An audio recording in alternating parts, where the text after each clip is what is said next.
The pattern most investigators miss. Investigators like to believe that every crime leaves a shape, a beginning, a motive, an end that makes sense once you trace the steps backward. And most of the time, that belief works. But psychological crimes don't leave shapes. They leave impressions, subtle ones, quiet ones, the kind that don't trip alarms but settle into the room like a feeling no one can explain. These are the cases that don't explode into chaos. They fade. Files get thicker, questions get narrower, and somewhere along the way, certainty replaces curiosity. Later, when the case goes cold, someone will say the same sentence they always do. We followed the evidence. They did. They just didn't follow the mind. At first glance, these crimes don't look unusual.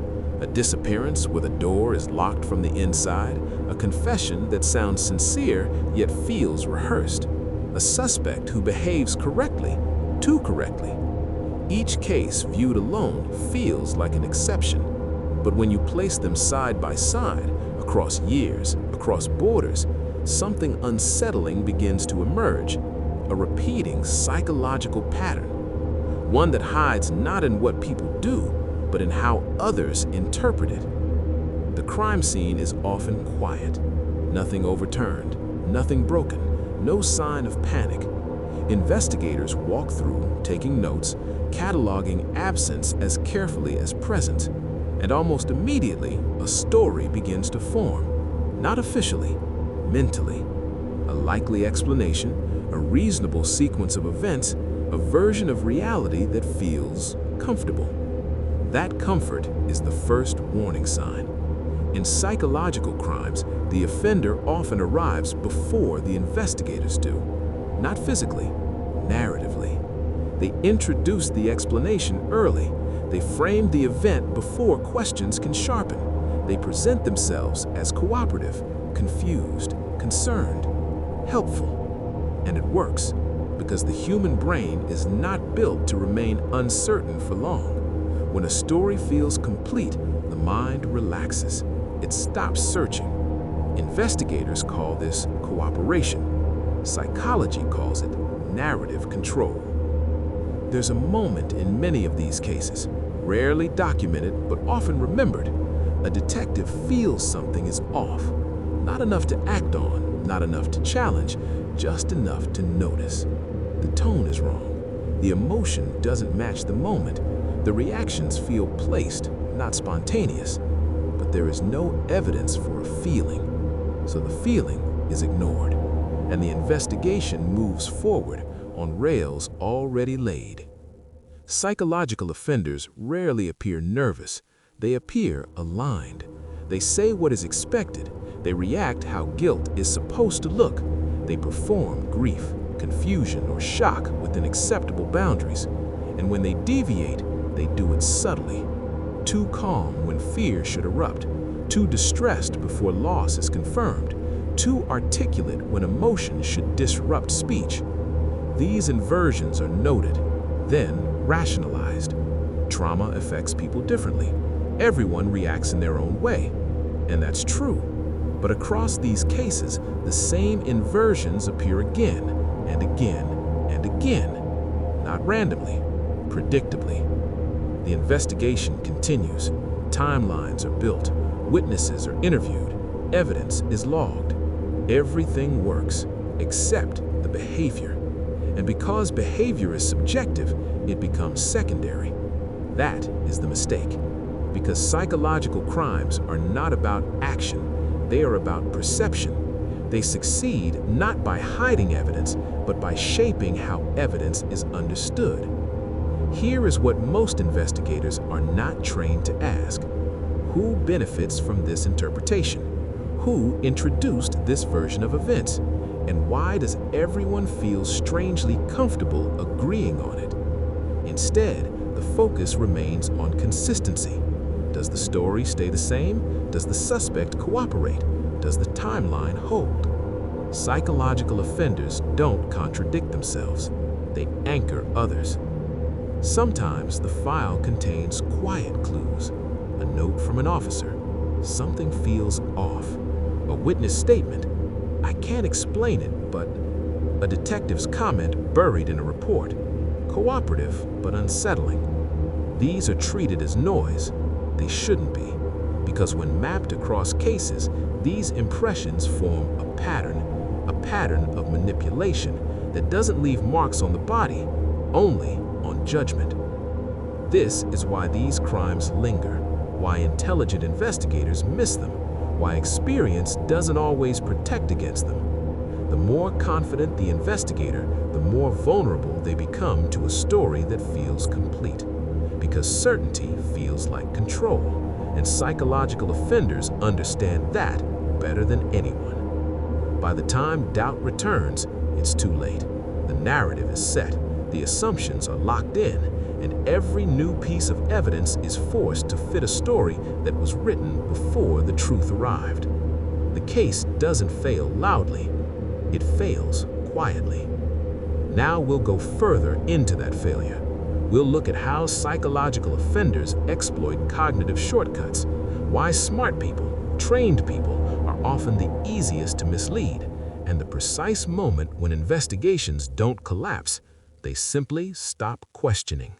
So, when investigations stop thinking, there's a dangerous myth in criminal investigation that intelligence protects you, that experience sharpens instinct, that training makes manipulation easier to spot.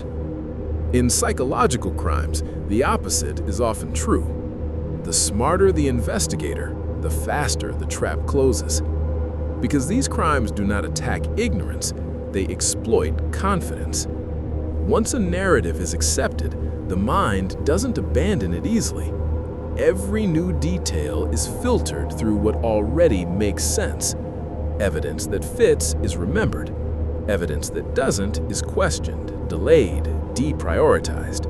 Not maliciously, automatically. This is not corruption, it's cognition. And psychological offenders know exactly how to trigger it. The offender rarely pushes, they guide. They ask questions back. They clarify timelines before they're requested. They volunteer small imperfections, tiny inconsistencies that make the larger story feel honest. This creates an illusion of transparency. Investigators relax. After all, guilty people hide. Innocent people help. That assumption has solved thousands of crimes and quietly ruined others. In these cases, the offender doesn't argue with authority, they reinforce it. They mirror the investigator's language. They adopt official phrasing. They repeat conclusions as if they arrived at them independently. A subtle alliance forms, not spoken, felt. The investigator begins to see the case with the offender instead of against them, and that is the second warning sign. There's a point in many investigations where momentum replaces scrutiny. Leads are followed because they're already moving. Decisions are made because delaying them feels inefficient. Alternative explanations begin to feel disruptive rather than necessary. This is when psychological crimes lock themselves in place, not through force, through agreement. Consider how discomfort is treated. When a detective feels unease, it's rarely elevated. There is no checkbox for intuition, no form for this doesn't sit right. So the feeling is swallowed, and the mind does what it always does. It resolves the tension by trusting the structure around it. The case file, the consensus, the collective judgment. Group certainty becomes individual reassurance. Psychological offenders understand hierarchy. They often target the first authority figure they encounter. If they anchor the initial assessment, everything that follows inherits that frame. Later investigators assume groundwork was solid. Later analysts assume bias has already been accounted for. No one wants to be the person who reopens what appears resolved, not without cause. And here are the pattern that remains. There is a moment in many unresolved psychological crimes that never appears in reports. A moment after the interviews, after the timelines, after the theories feel settled. It's the moment when nothing seems wrong anymore. And that is when the pattern has fully succeeded. Psychological crimes don't end with escape. They end with acceptance. Not because the truth is known, but because the investigation feels complete enough to stop questioning itself. Closure becomes procedural, not factual. Investigators are trained to detect deception in others, micro-expressions, inconsistencies, behavior under pressure. What they are rarely trained to examine is their own certainty. Confidence is rewarded in investigative culture. Decisiveness is praised. Hesitation is often mistaken for weakness. Psychological offenders exploit this silently. They wait for certainty to form, then they let it harden. This is the pattern most often missed. Not a clue, not a witness, not a timeline gap, but the moment when doubt becomes inconvenient. In many cold cases, when files are reopened decades later, something unsettling happens. The new team doesn't find chaos, they find order.